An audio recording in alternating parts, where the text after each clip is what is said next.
this again. One more time. We'll do it live. Hello, everybody, and welcome to Forged Comic News, episode 51. Take two. I am Chris. 51, take two. I'm Mike. It's the second time we're doing this. How do we fast forward through everything I just said? I talked for like an hour and a half. What did I talk about? Chris is really disappointed with the hat he's wearing today. I am. I picked the wrong hat. He lost his Aquaman hat. That happened too. It would have been funny if you lost it like fishing. That'd be ironic, wouldn't it? That would be, yeah. That'd be great. Okay, so we covered that. Oh, Japanese Batman or Ninja Batman is coming out. So, if anybody's paying attention to the Facebook page, I posted the trailer for Ninja Batman that I'm very excited for. Ninja Batman was like a fantasy that I would live out as a kid when I had the Legos with the Ninja Legos and the Batman Legos, and I would put Batman on the Ninja Fortress, which never made sense continuity-wise. There would never be a crossover between ninjas and Batman. But now it's happening. Canon all wrong there. Yeah. So the weird thing about the Ninja Batman movie is there's a director or the production company used to or they've done an anime show about like baking. I haven't looked into this.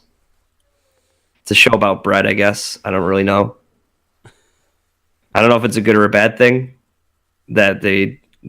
People seemed excited about it, so I really have no idea. But I legitimately feel like I'm more excited about the bread anime than I am. Yeah, I don't. When I heard there was an anime about baking, I was like, "Whoa, all right." I once found myself I don't know, somewhere with one of our friends, and I was sitting on the couch, and we were like trying to find. We were about to put a movie on, and like we flipped to like a channel, and I don't know if it was like TLC or something, but it was like the Great British Bake Off or something, and I thought it was just a single episode. But I found out it was like a marathon of the entire season of like a baking show about people competing to bake bread. And then what turned into like watching like 5 minutes of it, I watched like 4 episodes of people baking bread, and holy crap, was it awesome. I don't know what it is about like so intriguing to me about people competing, like getting really upset with each other about how they're baking. So you would think there's only one way to bake stuff, but man, wow. I would pick on you ruthlessly, but I one time discovered that on Netflix there was this show called Wahlburgers. Have you heard of it? Oh yeah, about it's that place is down near Boston. Yeah, and I think I watched like an entire season in one sitting. Like, I don't know what it was, but it was like, yeah, Mark Wahlberg owns a place and they make cheeseburgers. There's like, I think there's like 3 or 4 seasons of that show out. There's more? Yeah, I'm pretty sure there's more than one season of Wahlburgers. Oh man, I don't I'm not doubt gonna it. caught up with my shows next week. Yeah. Yeah, something about shitty TV. It's not even shitty TV if we were watching it, right? It's like I do not know what it, like when it was done. I sat there and was like, "What the fuck did I just watch?" But at the same time, like you don't feel like, I wish there was more. you don't feel any different after like you don't watch it and you're like, "Wow, I feel like a changed person," or like, "Wow, that had some really good plot structure and great ideals and morals to live by." You're just like, it was just a show about cheeseburgers, and it's like.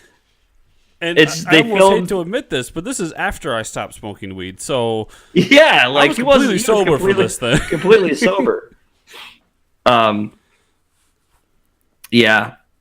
I was baked to shit for the bread show.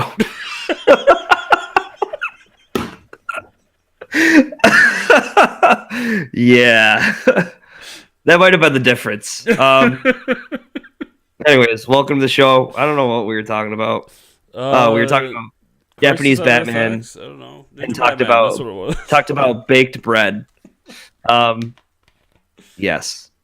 Anyways, Japanese Batman. Check the trailer out. It actually looks really cool. I think at some point in the in the anime, Batman puts on samurai armor, which is like it's my like wet dream.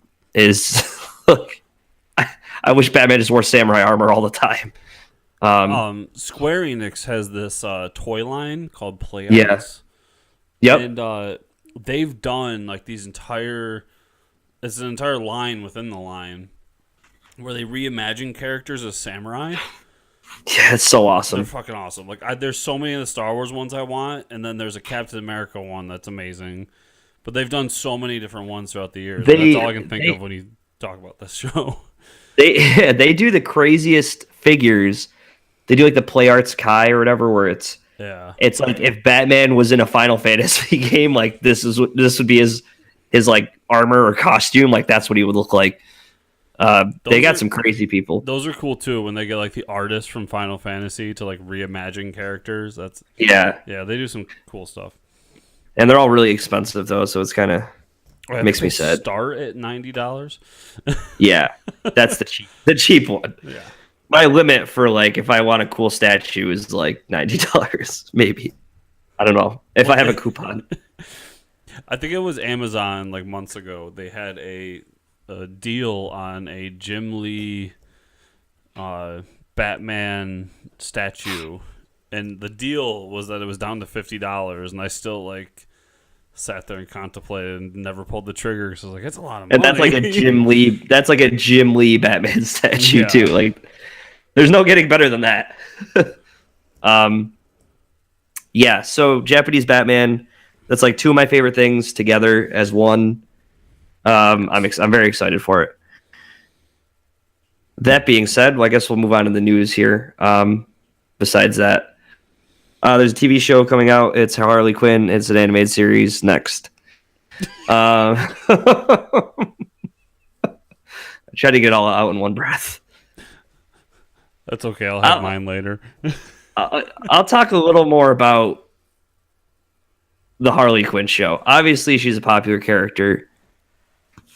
Why the hell they're not making it like a Wonder Woman show or a Vixen show, or though I guess they had the Vixen show. Not a Vixen show, but like a Birds of Prey. Like I would be okay if it was a Birds of Prey show and they incorporated Harley Quinn. Get like a girl team up show. Like a female team squad. Why does it have to just be Harley Quinn? Why is there no Wonder Woman? Wonder Woman is so popular right now. So the only thing that I like about this whole thing, because I don't care about the character either, is that it seems like is it Jimmy Palmiotti and Amanda Connors? Amanda Connors, yeah. Yeah, they were on the book, and it seems like they are involved with the show. So, our personal opinions aside, at least they did such a they commercially did such a great job on the book. I was gonna say, well, there's slow down. I'm trying to be diplomatic here, man. They did so well selling a lot of issues. Yeah, that because they really they're the ones that brought that character to the next level in terms of popular opinion. Now it could also be argued that Suicide Squad has something to do with that, but yeah, at least they're being rewarded, and it shows that at least if you do a good job down here, we'll give you you'll be helped out down the line too. So I mean that's cool. Creators are getting more, but yeah, I could care less about this show. And that's all we're going to talk about it. We already be like, I don't give a fuck. We've already talked about Harley Quinn. There's God. Yeah. So the crossover, you haven't watched it yet. The CW crossover happened this week. I fell behind. Yeah. So I've kind of been I'm at the point now where I'm picking and choosing what episodes I want to watch. I'm still caught up on Flash. But the Arrow title last week was Thanksgiving, and I was like, yeah, that's probably an episode I can skip. It wasn't Deathstroke Kills was the name of the episode before, and I was like, oh yeah, I'm watching this episode. It's I'm glad they're giving me descriptions now. The titles I have decided that I'm going to keep up regularly with Flash and Arrow. Yeah. And the other two, I'm not going to feel bad if I like fall behind. Yep. Yeah, I completely agree, and maybe I'll just binge them on Netflix. But Flash and Arrow are kind of like, and it's weird because like Legends of Tomorrow, well, maybe once they get Constantine, but it's like it's kind of like the same thing over and over again. It's like cool to see those people in their costumes, but it's like, all right, I'm just like can only do so much. Yeah, I'm getting kind of bored with the concept. Like, I originally, when they talked about that show, I was hoping they would do more of like, let's flip the cast every season. Yeah. And they haven't done that. And now we're kind of like, I don't know.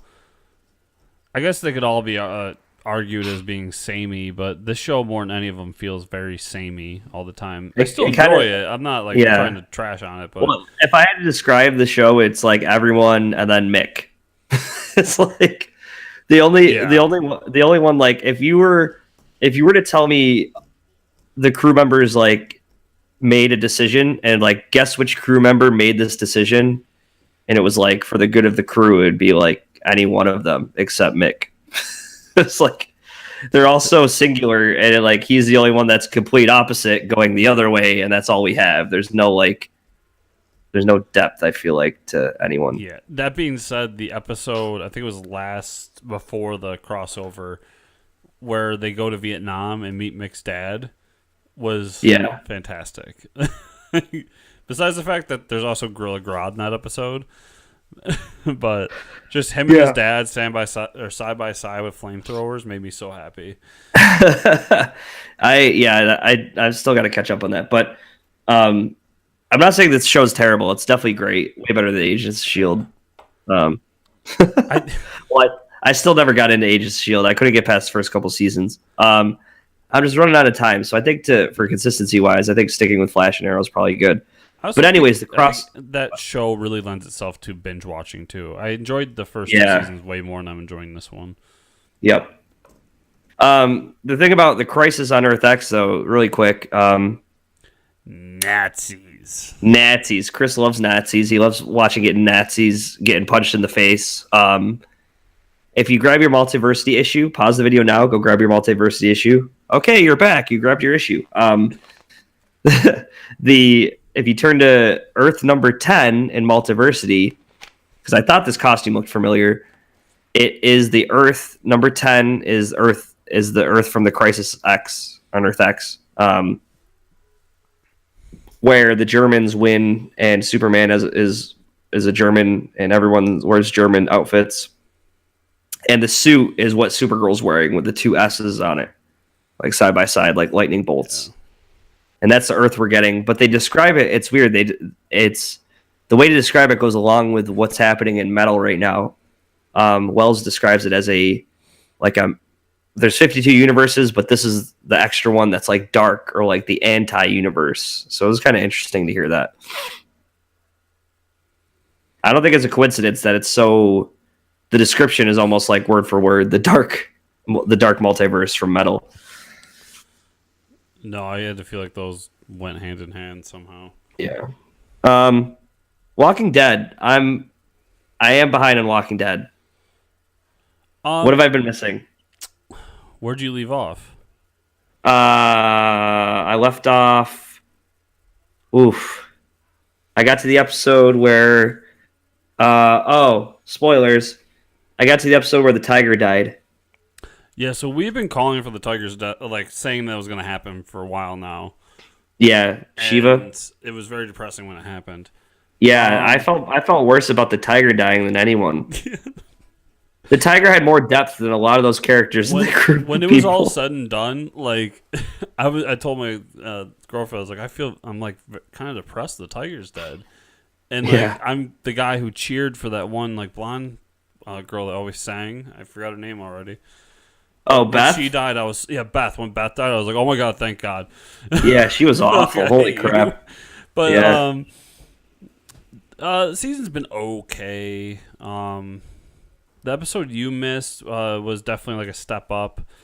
It ends on kind of a really cool note. That's about all. I feel like it's running into that trap that past seasons have, where the first half of the season is kind of lulling us into submission, so Yeah. that they can have a big like comeback episode. Mhm. So, but it's good. Um, Punisher. Did you watch it all yet? I have not finished it. I think like Oh, 7 or 8 episodes in. I finished it. And let's start off by saying we won't get a full review till Chris finishes it because we still got to talk about Justice League, and that's going to take at least 3.5 hours. Um, the the thing about Punisher is, if anybody was going to ask me what was the Punisher show, what would the plot line be, and everyone would say Warzone, because who doesn't want to see Punisher going through and killing everyone that he ever thought harmed his family? This is the interesting twist on that. I don't know how they pitched this to the studio and how the studio was like, I'm not saying this is a bad thing, but getting the studio to be like greenlit with this was amazing because they pitched, the writers walked in and they said, I mean, just from watching the show, you could tell, they're like, okay, we're going to do the Punisher show, but we're going to show Warzone in the first 30 seconds. He's going to kill everyone, and then we're going to go from there. Like, what? The whole Punisher story is Warzone. What do you mean? And then they start. There's a lot. I think a lot of people are upset with the show. I'm not upset with the show. I think it was fantastic. That there's a lot less shooty and more like talk about feelings, but not feelings in the CW way. Like feelings that, wow, we actually have a real problem in the U.S. with veterans that come back and literally have nothing for them. That's a huge problem. Yeah. And especially for like special forces guys like the Punisher and the group that he was part of, that they come back and they're just not the same at all. Like they're killing machines and there's no way to turn that off. And that's kind of what the focus is about Punisher. We do get some cool, shooty, bangy stuff.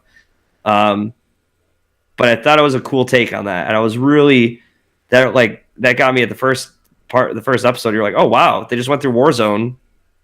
All right, let's see where to go from here. I haven't seen this story yet. That's my take on it. And yeah, there's some like cool hallway scenes. There's actually the hallway scene. I think the hallway scene that would be dubbed the hallway scene of the season is, I think it's in the first few episodes where he's like in Iraq and they get caught in that trap. Yeah. And he just runs into a building, kills like 30 guys, uses his knife, starts stabbing a guy like repeatedly and just loses it. Yeah. I'm with you. That's my take on it. I've really enjoyed it so far. A couple things that really stand out to me is that, well, first, it's real easy to make a Punisher story. It's really hard to do a good Punisher story. Because a lot of Punisher writers get like trapped in this, well, he's a Punisher, let's just kill a bunch of people. And like, yeah, it doesn't matter who they are or what the motivation is. Like, that's who the Punisher is. And that's fine. There's people that like that. For me, it can get kind of like, all right, there's 100 other movies I can do this with. This I really like because it seems like they actually held themselves back from a lot of that and actually went into like some of the conversations and like building him as a character. That being said, I'm pretty sure, I have to look it up, but it wouldn't surprise me if the same person who did all the fight scenes in Daredevil is doing the ones in this, because whoever's choreographing this show should win all the awards. Every fight scene is amazing. Like the one you're talking about, it just, the only way I can explain it is it feels like poetry. Like there's not a single movement that he makes that isn't purposeful. Like, I just love every action scene, every fight scene. He just goes through and he methodically takes out everyone there. And, like, there's never a mistake. Even when he makes a mistake, it's not a mistake. And that's the Punisher I like. Like, just basically, like, the same idea as, like, Bat-God. Like, he should be able to go in there and just do whatever he wants. Yep. Because he's the fucking Punisher. And it's so I can't wait to finish it, but that's my thoughts so far. Yeah, it's really good. Definitely take a look. It's way better than Iron Fist. That's all I can say. It's up there with Daredevil in my eyes so Yeah, far. it is. It could go off the roads, but rails. All right. Next is the your favorite movie, the Deadpool. There's a couple teasers that released. There's actually a trailer we got to talk about too that released yesterday. The Deadpool teaser was awesome. It was him dressed like Bob Ross, and it was a really funny joke. The teaser for Incredibles 2, that was pretty funny. We see the new baby of the family, and they're like, the dad wants to see that has powers, and it looks like he has a bunch of different powers, so that's pretty cool. Got me super stoked. Yeah. Yeah, that's gonna make $1 bajillion easily. People have been waiting for Incredibles 2 for so long. I love The Incredibles. I wasn't a huge fan. I don't know. It's one of those. I'm not saying it's a terrible movie. There's been a couple movies in my past where people have really built them up for me that I was really late at seeing, and one of them is like the top two are Incredibles and oh man, Blade Runner. Yeah, and everybody's like, oh god, the holy grail of movies, like best superhero movie and all this stuff. And so I sat down and took the time to like watch it going into those expectations, and it fell short for me. But I'm gonna go see the second one still for sure. Oh. Infinity War trailer dropped yesterday. It did indeed. Did you watch it? Oh, did I watch it? I don't know what I like more, the trailer or all the memes going around of Thanos just bitch slapping people. Yeah, there was that show of The Slap where there was like an SNL skit where the guy's at a barbecue and he starts slapping everyone. Like there's like all these extended family members slapping him in the face. And so like it was like Thanos slapping, and like everyone had like a copy paste picture of like one of the Avengers. Like I think everybody in existence has put that on my Facebook wall. And it's like that's all I want the movie to be, is Thanos just like punching people and like one punching everyone in the face. So some cool I've watched cool things about the trailer. Times. Yeah, so what do you want to say about it? I think we have an apocalypse situation with Thanos where they really need to touch up the CG because he's too pink. Yeah. Yep. Yeah. Yeah. Other than that, I really liked it. It had so many great moments, like them going through the whole Avengers thing of like why they were brought together and everything was really cool. The theme still like that's gonna go down one of those themes, like the Superman theme. Yeah. Like whenever I hear it, I just think Avengers now. Yep. Which is great because I don't know the themes to any of the other Marvel movies. Yeah, right. There's like no other themes. That's the only like standout theme, yeah. Yeah, it's just the Avengers theme. I do have concerns. I am concerned that there's too much.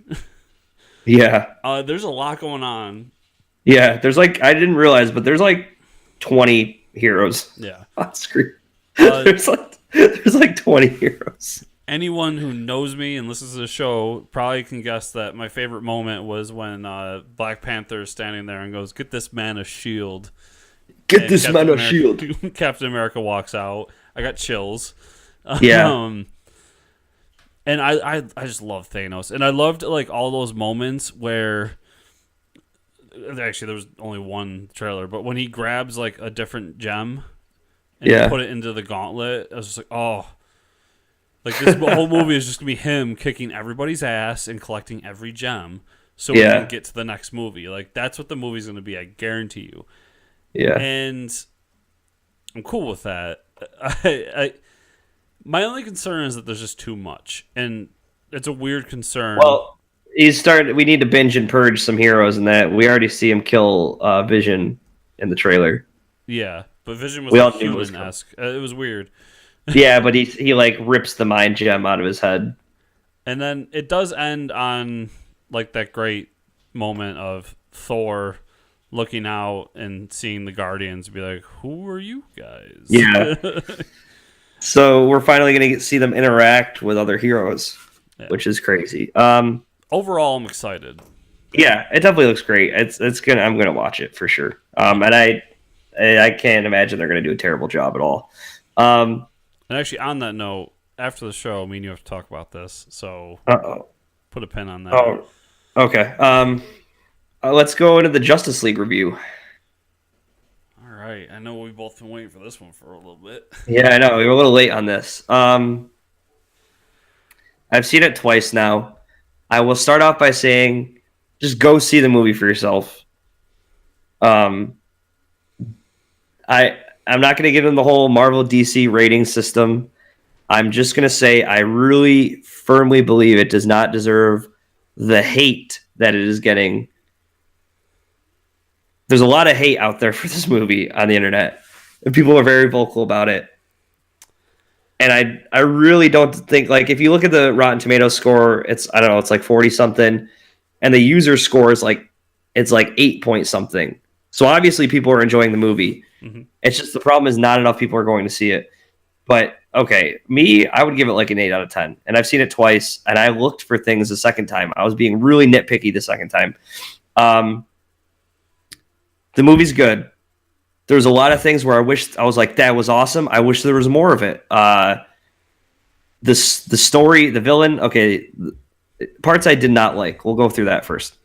The villain, I could have done without him. I wish they took Henry Cavill, made him the villain for the last half of the movie. That would have been way better. I wasn't sure how I would have felt about Superman being resurrected and being like evil, but I was so fine with that. Like, that scene was amazing. Yeah. A lot of the stuff felt rushed. The whole Russian family that was added by like Josh Sweden, I didn't care for that at all. There was a sequence where like through all the crisis, they're like following the Russian family. Did not care for that, only because they took away from my Justice League time. I only had like 2 hours of Justice League, and you filled that 2 hours of Justice League with like 10 minutes of Russian family that they weren't part of the plot at all. Really like what they did with Superman in this movie. They completely Superman got rebooted. He got a more vibrant suit. He was just a overall, I don't know, more upbeat, I think, and his interactions like Barry was great. The characters themselves, I loved everyone. I think, and that's the big takeaway. Whether you loved or hate the movie, everyone is saying the best part were the characters, which I don't know how you still can't move on with these solo movies. WB hasn't announced anything because the final numbers aren't in for the movie, but Aquaman, fantastic. The Flash, I really like The Flash, and I can completely separate this Ezra Miller's Flash from the Flash on TV. They're completely separate to me, and I had no problem doing that. They kind of made the Flash like the Spider-Man of the group, which is fine. He's like the younger one. A lot of people were talking about Batman, and they didn't think Ben Affleck was really into the role, and I don't think that's it at all. When he took up the mantle of being Batman, he said that he doesn't want to just stop being Batman. He wants to transition himself out of the role, and I think that's what they're doing in this movie. They're showing you that Batman's old, he's run down. I mean, realistically, how many times can you fight a demigod and like get thrown around by Superman, and like you have all this internal bleeding, and you've been Batman for 20 years? He's gonna have to retire at some point.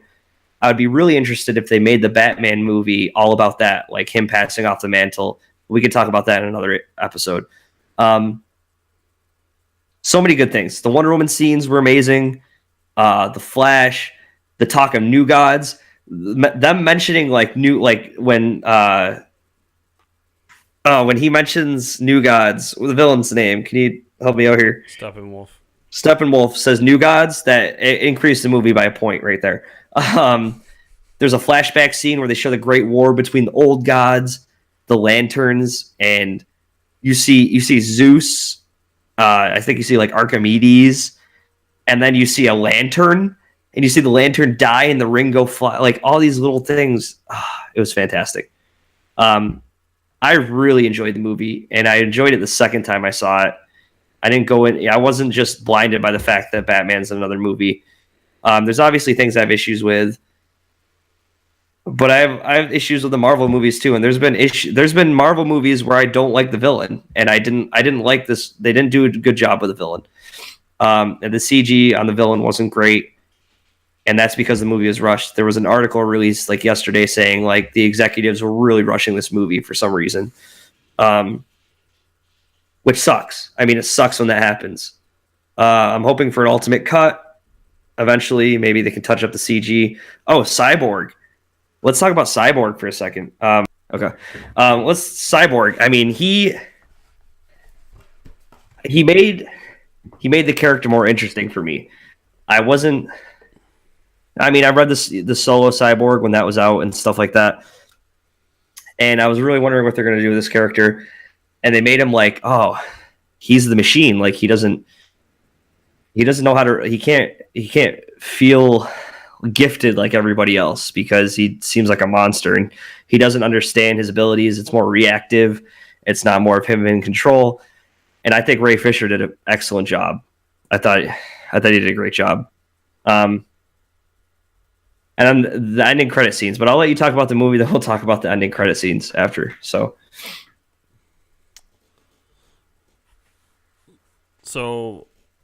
I did a whole Chris's Comics Corner every Friday on youtube.com/sportscommon-news. Shameless plug. About where the DC Extended Universe sits in my eyes. And so I did say in there that I enjoyed Justice League, so I can't even make a joke here. But I sit it at like, I think I told you immediately after, I was like, it's somewhere between a 6.5 and a 7.5. Yeah. So I think I'm settling at 7. I have been noticing. So for starters, you're dead on. The hate isn't deserved. I think it's a step above the hate that Thor got, but it seems like just comic book movies are getting this hate altogether now. Yeah. And I don't get it. Yeah. This one in particular, like this took it to another level. Like I completely am with everybody on the Batman v Superman hate. This one, like I left that movie and it's like I don't get what people hate about this. It's very good. Like you said, I mean, I'm with you on pretty much everything you said. The only thing I disagree with is Cyborg. Cyborg to me, he's the Black Widow or Hawkeye of the group. He kind of served one purpose, and that was to do his thing at the end. Other than that, I think he was not needed. And I worry about a solo movie with him, but that's a different story for a different time. I like Steppenwolf as a villain, although the CG was god-awful. Yeah, it was really bad. But he was the perfect stand-in for Darkseid. Because this really was Jeff Johns' Justice League origin done with a twist. All the characters I liked. I would like to see solo movies from all of them. Aquaman was amazing. Batman was fine. I love Superman.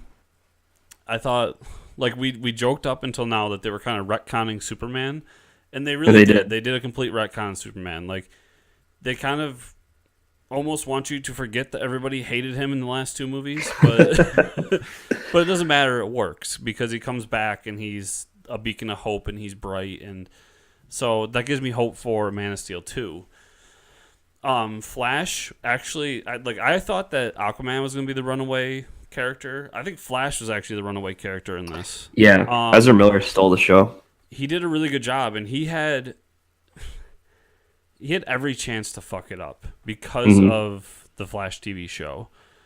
The only concern I have with his character, and once again, this is all on that episode, so you can go back and watch it if you want more in depth. My only concern with him is that I feel like they're rushing him because he was like the newbie of the group, and yet they want to go right into Flashpoint. Which I So so here the Flashpoint thing. It might make more sense though to reboot the whole universe. I I'm with you. Like I want Flashpoint to happen because Yeah, then you can just fix everything. Well, I can get Jeffrey D. Morgan as Batman, Thomas Wayne, and yep. that's all that matters. Um, Yeah, that's all. That's it. That's the only. That's the only. Yeah, but it also gives you a chance to kind of be like I kind of wish that was the next movie in one way, because then we could just be like, all right, Affleck obviously wants out. There's no denying it at this point in my eyes. Like he wants to yeah, go, so let's just figure out a way. So Flashpoint's the perfect way. So you fix him, and then I don't think anybody else really needs fixing. So you can just do that, and when you come out of it, you just boop, we have a new Batman. mm, like, yeah. Don't need to explain it all. Oh, yeah. there's a new one. Yeah, But it seems kind of weird that he be doing that so early in his career. But I mean, that's all semantics. It's just a weird thing in my eyes. All in all, like you said, I went in there. We talked earlier about you having too high of an expectation and going in. I went into yeah. this movie with the lowest of low expectations. Me Came out too. I happy. mean, yeah, Um, and then as a kind of a second review, we took my stepson to see it. And that was a completely different experience because he's obviously like any kid, he loves Batman, he loves Superman. I think I've told the story in the past where he sat down and watched Flash with me and he fell in love with Flash, and now he's a Flash fanatic. yeah, And he knows Aquaman because I love Aquaman. And then I know the show people don't necessarily like it, but he really likes Teen Titans Go. He's also 5 years old, so give him a break. um, Teen Titans Go has some really funny I like it. inside jokes. Yeah, there's Somebody some. explained it to me as like you just gotta sit down and realize that Teen Titans Go is It's Always Sunny in Philadelphia with the Teen Titans. Oh my god, it is. And when you go in Oh with my that God. lens, you realize how genius that show really is. I Oh love my that show. god. Me and him laugh at it constantly. Yeah. So, so he knows who Cyborg is. So every moment in that show or in that movie, he is just like, "Oh my god, oh my god, it's Cyborg! Oh my!" Like he's just constantly like, it Yeah. never stops. And Yeah. he left it. And when I asked him, I was like, "What do you think of it?" He was, oh, "I loved it. It was the best movie ever." Yeah. and like that was a cool experience because like I didn't have that growing up. Yeah. And Yeah. that I kinda didn't. gave me Yeah. I a think. Yeah. perspective on it. Like, you know what? Like, we nitpick the shit out of these movies, and rightfully so. But Yep. at the end of the day, like, that kid is going to remember that movie. Like, he's going to remember it like we remember Batman 89 or Star Wars and so on and so forth. So, like, two kind of different views from different perspectives. And overall, I think it's a good movie that's worth watching. And I think Star Wars is a good example because like I remember early 2000s going to see Star Wars Episode 1 and being like that was awesome as a kid coming out of it. And now like you look back and everybody hates the film. It's like everyone hates it. And that's might be like his views on it when I don't know. But so let's talk about a couple things. The scene where Flash is running and they resurrect Superman, and the scene where they're all fighting against Superman. There's the part where he headbutts Wonder Woman, which was awesome. Like Wonder Woman headbutts him. Like Yeah. I could have watched that go on for like 20 minutes and I would have been happy. Just them headbutting each other. The scene where Flash is trying to like stop him and goes into the Speed Force and Superman looks at him and his face when he realized that Superman could keep up with him and notice what he's doing. It was like moment. yeah, that moment was fantastic. There was a lot of great things that like skimmed the surface and just made me want more of all of it.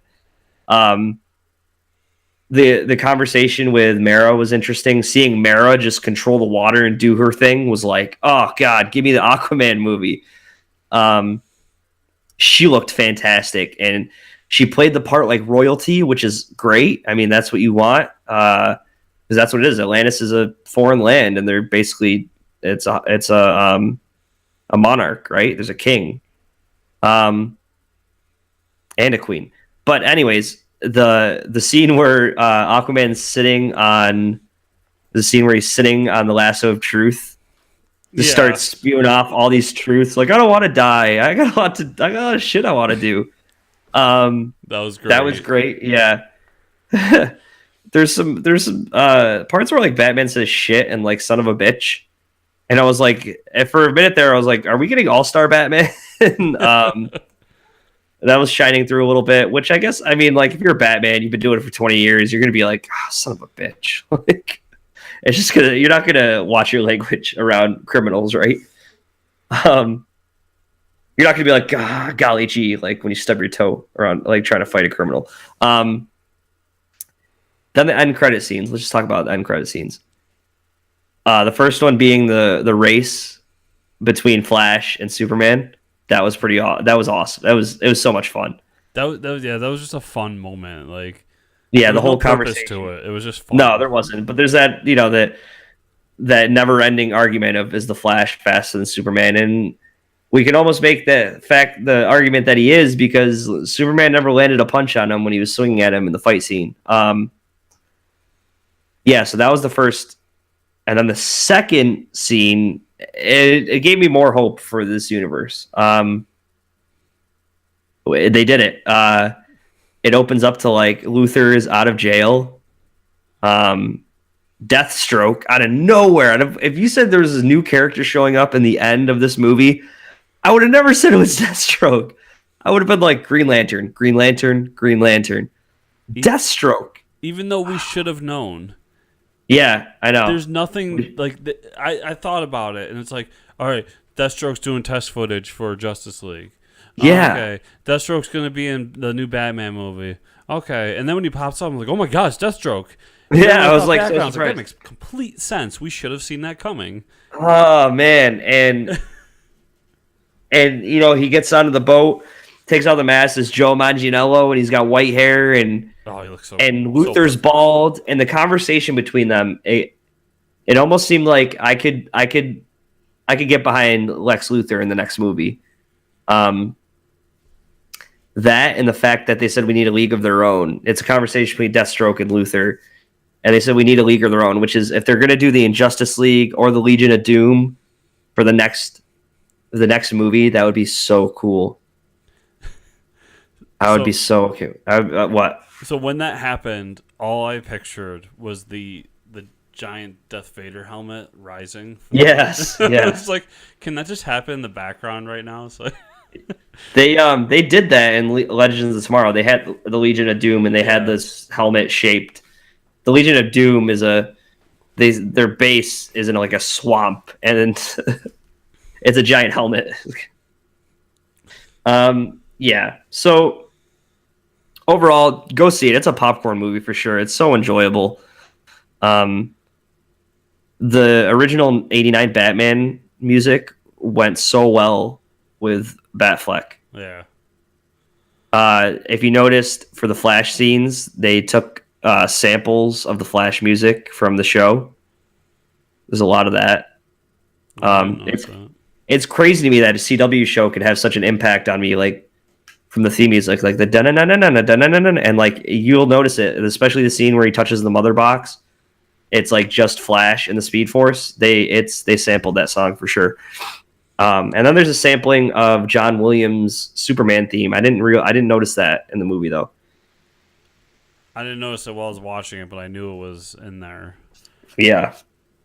The only like last thing I'll say is, I hope that Affleck does a solo Batman movie. Yeah. And I hope it's not just the sunsetting his character movie. Mm-hmm. I hope that we get like 5 years ago, and then they just do a Batman story. Yeah. Like, he needs to do a solo Batman movie. Because he really does. He's so good at the character. I really hope that happens. I do too. All right. Is it comic time? Oh yeah, comics. Comic news. So we're getting a Brave and the Bold comic book by Liam Sharp, and it's going to be Batman and Wonder Woman. So down. I'm so down to read that. I'm really excited for that. It's in the previews. I just got my previews today, and I was looking at it. It's not just that it's that, but they're mixing Greek mythology with Irish mythology. Ooh. So, like, I'm looking at it, I was like, this is going to be awesome.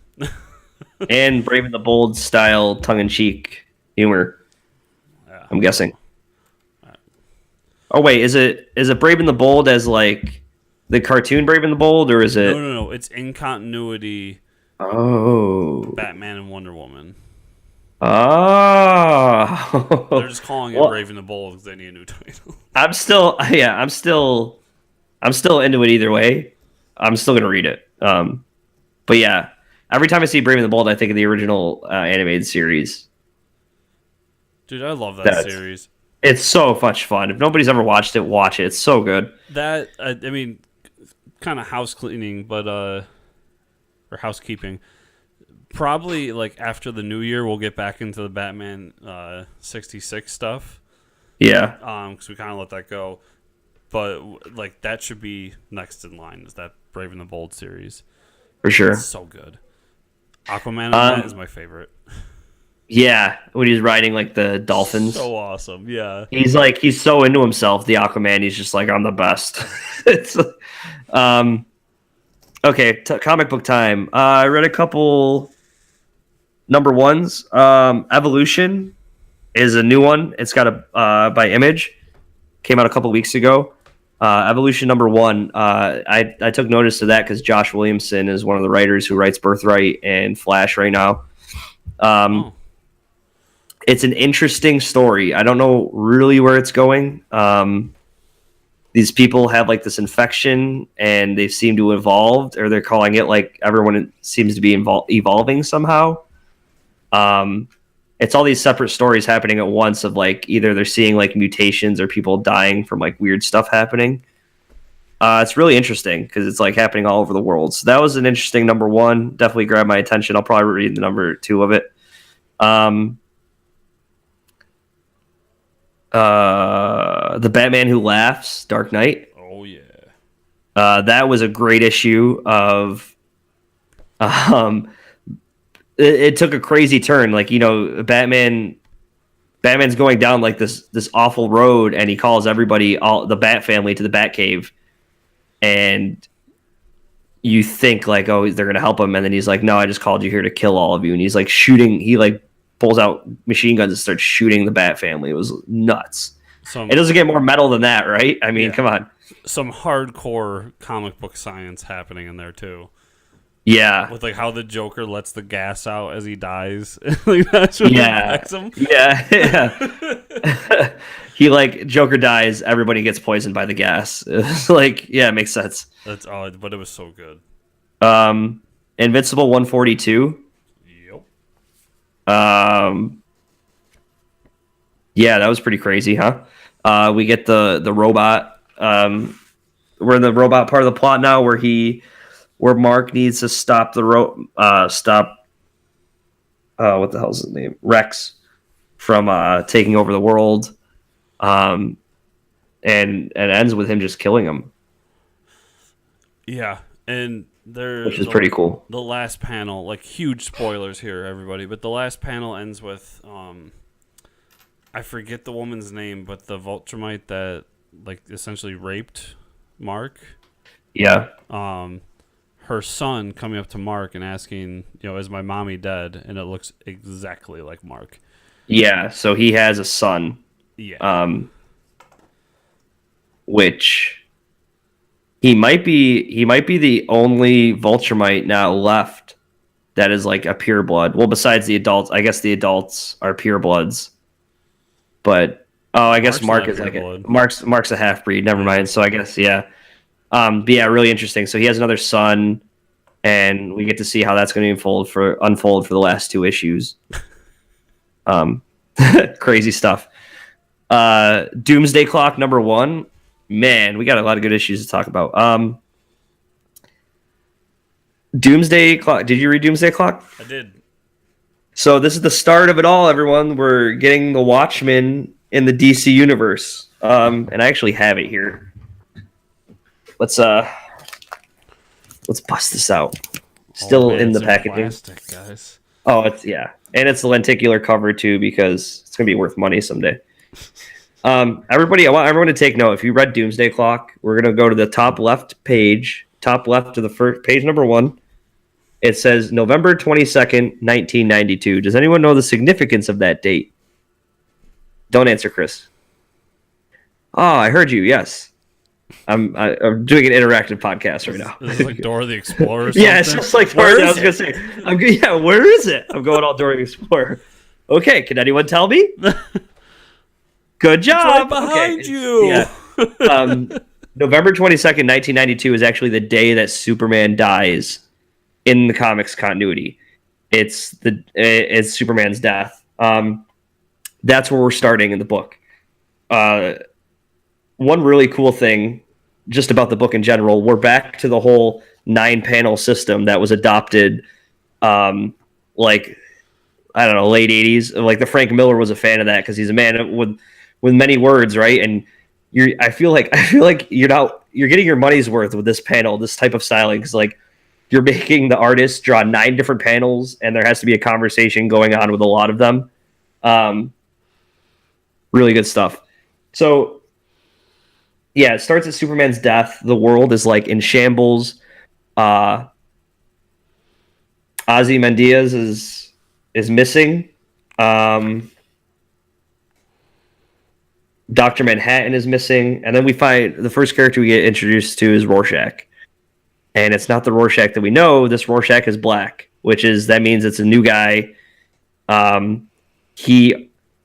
He almost is like word for word Rorschach, though. Like he behaves just like him. So it almost makes me wonder if something like Dr. Manhattan kind of like rebirthed him somehow. So that's really interesting. During the book, he gets these 2 people out of jail. There's Marionette and then the Mime. And there's this really funny scene where like the Mime wants his weapons out of the weapons locker, and they go over to the weapons locker, they open it, and he's like, "There's nothing there," and he like pretends to be putting guns on, and he's like, "You got to be kidding me!" He's like miming that he's putting weapons around his belt. Shout out to Gary, like Jeff Johns, amazing writer, but Gary Frank, holy shit, like this guy, like I loved Gary Frank ever since I read Earth 1. He just knows how to draw, and the guy isn't very social. Yeah, he's not very social. I talked to him at New York Comic Con. I was like, dude, I want to let you know you draw some of my favorite stuff. And he was just sitting in the corner at his table, like listening to music, drawing. Like he wasn't doing sketches or anything. He was like drawing panels. Drawing this. Yeah, he probably was, honestly. So then, Rorschach's taking them to his place, and we find out, oh, look, it's Ozymandias. He's been hiding out in the Night Owl cave. This is all related to Watchmen. If you don't know these characters, you should definitely read Watchmen. If you didn't read Watchmen, I don't know why you're listening to a comic book podcast. We find out that Ozymandias, the smartest and extremely strong guy, is dying of like brain cancer, which is because he was friends with Dr. Manhattan. Dr. Manhattan emits radiation, and that just happens. Okay, so that's happening. Ozymandias is hiding out. We don't really know what's going on with his plan, but then the end of the book is the most interesting part. We flash forward to what I think is it has to be Action Comics Superman, current day Superman, right? Rebirth Superman, we'll say that. He has this dream that his parents are dying in a car crash, which has never happened to Superman's parents. If they adopt the original continuity, I'm pretty sure his mom is still alive in the comics, and his dad dies of a heart attack. But I think they explain this in Action. You're reading Action, right? Yes. That Superman, out of Dr. Manhattan making all the changes to everyone in the universe, Superman's mind still stays the same. Like he remembers, or he's unaffected somewhat by it. He is no longer affected because of Superman Reborn that Dr. Manhattan split our original Superman into two, Hmm. and they were then fused together as one being again. Which is interesting because he shouldn't be affected, but he has the issue ends with Superman having a nightmare, which he says he's never had a nightmare before. Yeah. For a first issue, hell yeah! It felt like I was reading something straight from Alan Moore. That's what it felt like. Jeff Johns just does a great job, and now it did it did its job. I can't wait for the next issue. Yeah, it was a good issue. It's very slow is not the right word. Methodical might be a better way to put it. Yeah. Because not a lot happens. No, it's But- gotta put you at what's going on. Yeah, I think he's going for that same because like if someone explained it to me, because we've all read Watchmen and Trade, because we're all too young. Well, I mean, me and you at least. We're too young to have read it when it was coming out issue by issue. Yeah. And somebody told me, like, if you read Watchmen when it was coming out issue by issue, that story felt so slow. Yeah, and I can get that. Yeah, And it must I have. think that's what they're going for here. So I agree with you. I'm down for the series no matter what. But yeah, this issue, like, it was good, and like I said earlier, Gary Frank drew the fuck out of it, but I feel like it's one of those stories where, like, by issue 5 or 6, I'll be like, giddy about it. Well, yeah, and that's why they say, like, and I think most of the Alan Moore stuff I've read is in trades, especially the Swamp Thing, because, like, it's better as, like, complete arcs. Yeah. But Watchmen is probably named one of the best graphic novels of all time. Yeah. You can't just pick a single issue out of Watchmen and be like, this is the issue. Like, there's single issues I could pick out there that are like, this is a complete issue. This is a great story. But Watchmen, you can't talk about it without talking about all 12 issues. So they're really, you need that. You need all of them together. And I'm expecting that out of this. This is really going to read much better in trade. I've just wanted the Watchmen. I wanted the Watchmen back in the DC universe so bad that it was exciting to see all these characters come back. I do think it's just worth saying that, like, there's no, like, we're not jumping right into Superman versus Manhattan. Like, there's none of that. No, So no, yeah. it's a lot of setup, but yeah, love the issue. Batman Annual #2 this week. Holy shit! Talk about depressing. I was not ready for how depressing this issue was going to be. We all know that him and Catwoman are going to get married in the comics right now. But this is like an origin story of when they first meet and how they were going back and forth, of how they first fell in love. She was like trailing him and leaving mice everywhere, leaving mice. And like, he finally finds her and they, like, you know, fall in love. And then we fast forward to them, like, being in their 60s or 70s. Like, they're old. The Huntress is, like, the Batman of Gotham City now. And Bruce has, like, cancer. And it's such a sad story, man. He passes away and leaves her. And she was like, he says something about, like, I can have the Flash go find an alternate version of me so you'll have someone here with you. And he passes away.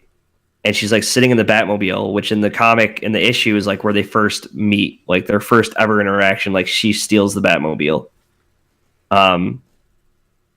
And she's sitting in it, like, crying, and there's a note there with, like, it's either a puppy or a kitten. I think it's a kitten.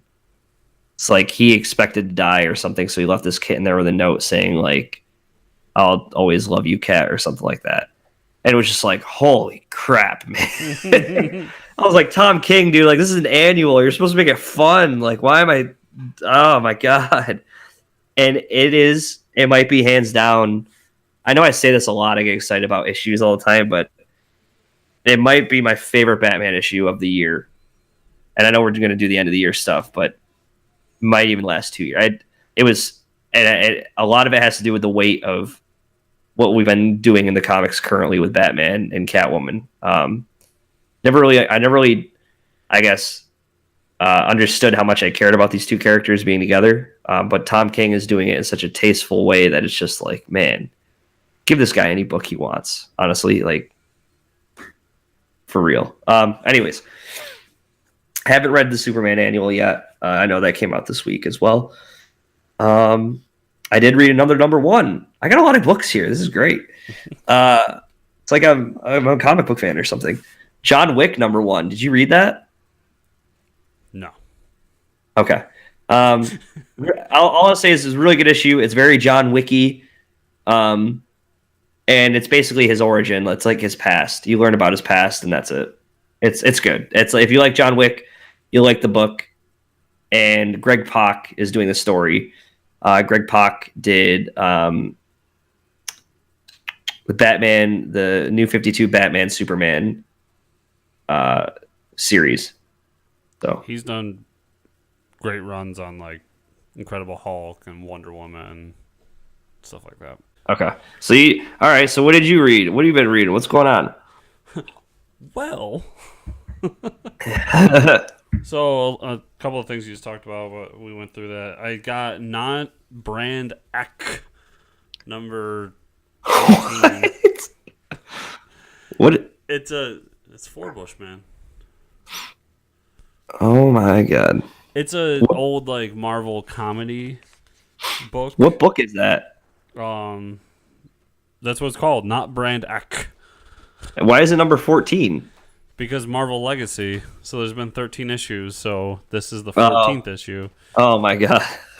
All right. So they brought it back for one issue to do like this little comedy thing. And it's really great. Like there's a bunch of little stories. Like Nick Spencer does Secret Empire Abridged. And it's got like Cap, and he's just like, no, I'm going to tell everybody my secret plan.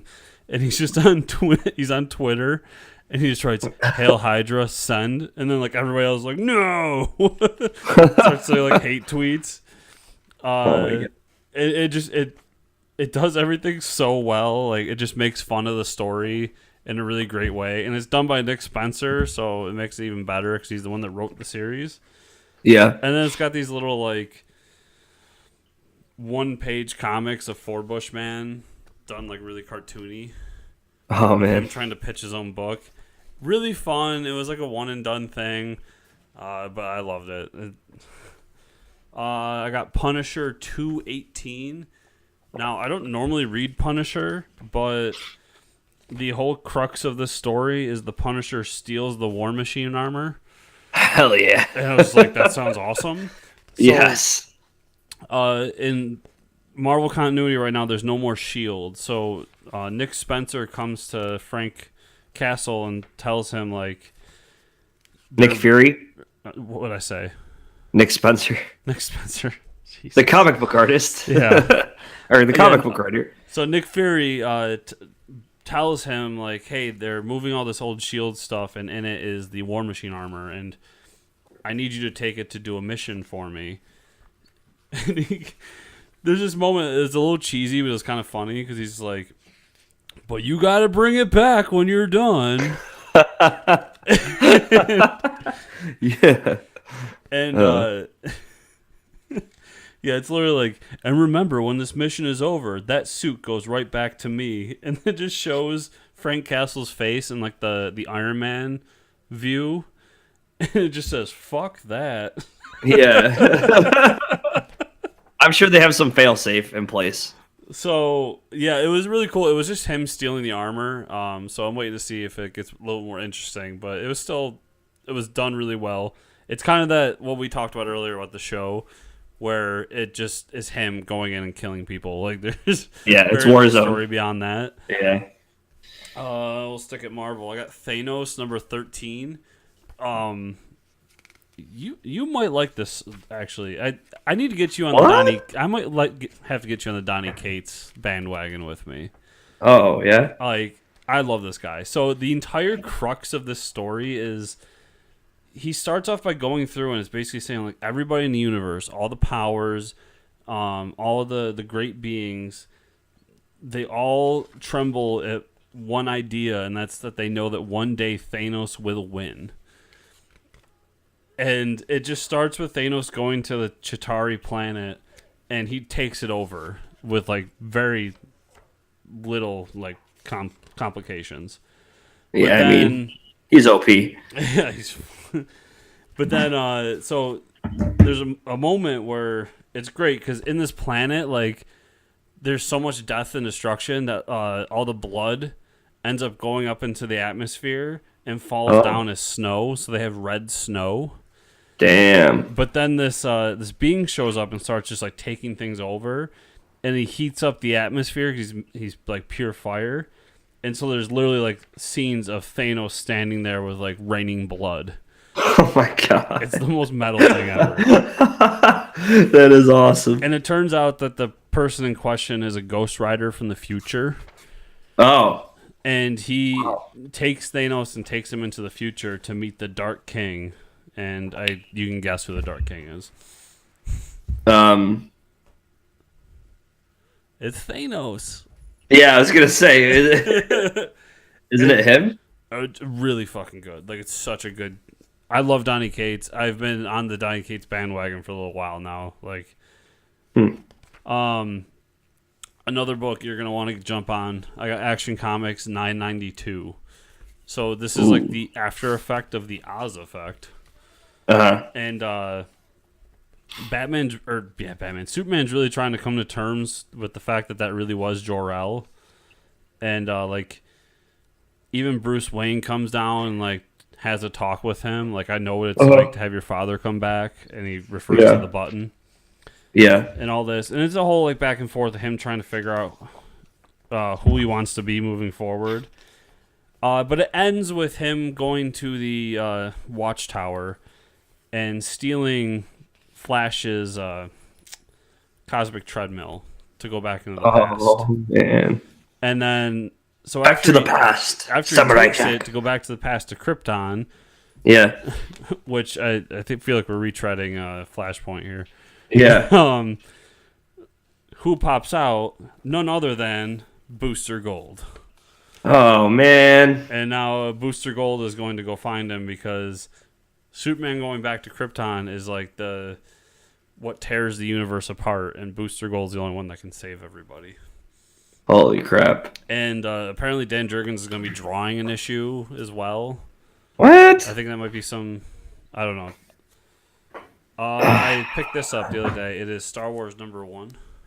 Ooh, the original Star Wars Marvel comic. It is a reprint of the first issue, so it's not like the $100 or $200 issue. Yeah. But it's a reprint that still has... Because there was 2 reprints, and this one still has the green Vader. Yeah, they're really miscolored. It's still not an expensive book, but it's still worth a little bit. And I've always wanted to have that book, so I saw it at a good price, and I bought it. It's like the only Star Wars book that's worth something. Yeah, it's going to be a wall book for me just because I want to have it displayed somewhere. That's the main reason I bought it. And then to end it off, I read Volume 2 of Southern Bastards. Yeah, I have that. Any of this? Yeah, so I have... I think I have all 3 volumes. I think there's 3 volumes out. Yeah. And trade? Yeah. So, yeah, it's a great book. So good. The only thing I'll say is if you have a delicate ear, I don't know if that's the right way to put it, but the delicate N-word mind is the N-word is thrown around quite a bit in this book. Now, yeah, so don't read it aloud. It's a past story telling one of the characters' history, and it takes place years ago in the South. So there is a reason for it being there. It's not like they're just like, and. But it is tough to read at times. But at the same time, it's an amazing book. It's one of those books that I sat down, I think I read it in one sitting. Yeah, that Southern Bastards is an Image trade. I think each of them are like $10 each. They're all those are trades that you sit down, you have to start to finish. Yeah, and it's great. Just one of my favorite writers. I mean, Jason Aaron's fantastic. Yeah. So I think that's everything. Mike, all right. Well, you can find me at Ricker621 on Instagram. Where can they find you, Christopher? Okay. You can find me on Twitter at Fortress Chris and Instagram at Fortress News Chris, or the show at FCN_official on Twitter, and Facebook.com/Fortress Comic News. Or, just go to FortressComicNews.com and you'll find everything there. Everything there. It's all there. Remember, if you're watching on YouTube, subscribe to the channel, like the video, comment below, do all that fun stuff. If you're watching or listening on iTunes, leave us a review, do all that fun stuff. Because of the busy week, I do not have an episode of Chris's Comic Corners this week, but I'll be back next week. And I think that's everything there is to tell. All right. Thanks for listening and watching. See ya.